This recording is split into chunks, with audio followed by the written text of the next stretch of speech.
Could you tell us your name? So we are the Walkers. I'm Taushia, and this is Madison. Madison. You want to take your mask down? No. No. Okay. And could you tell us about your relationship to Petworth? So we're a foreign service family, so we spent a lot of time overseas, and this is our second time living in Petworth. We came here a year before Madison was born, so 8 years ago, 8 or 9, almost 9 years ago.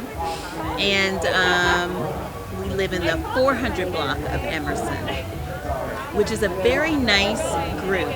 We've got a group chat that we use so that we can talk about coat giveaways, or if we've heard anything suspicious, or if we just want to get together and have quarantine happy hours, which is what we did during 2020.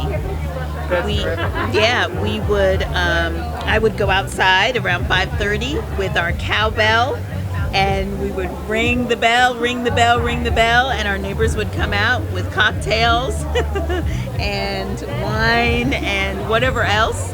Sometimes we'd share with each other, sometimes we wouldn't, because we wanted to make everybody feel comfortable.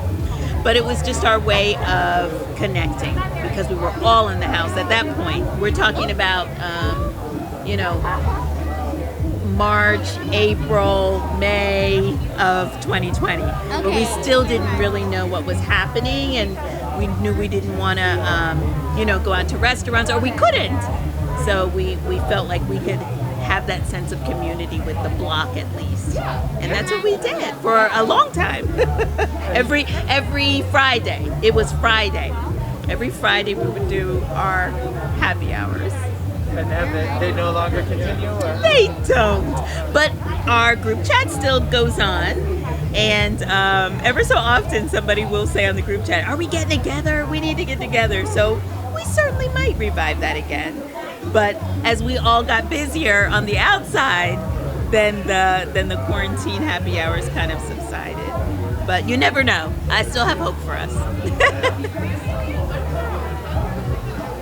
Madison's whispering something to me, but look, we can talk about that later. Okay. Okay, one last question. Where do you think maybe the future of celebration for you and Petworth will be?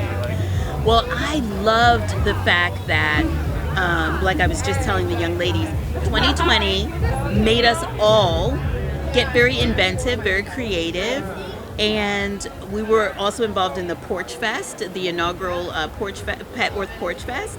And so I've seen other communities do Porch Fests too.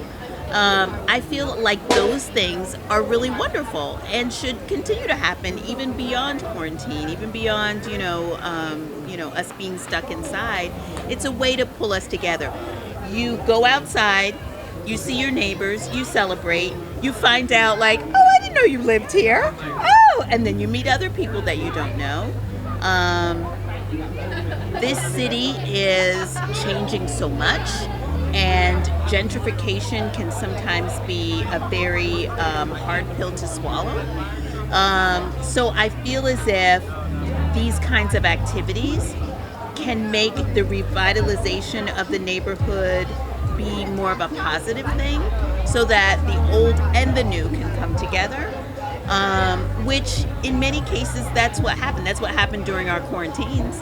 There were people who had been on the block for 10 plus years, and there were those of us who had been on the block for 5 years or less, and so we were all able to contribute and meet each other, and we look out for each other.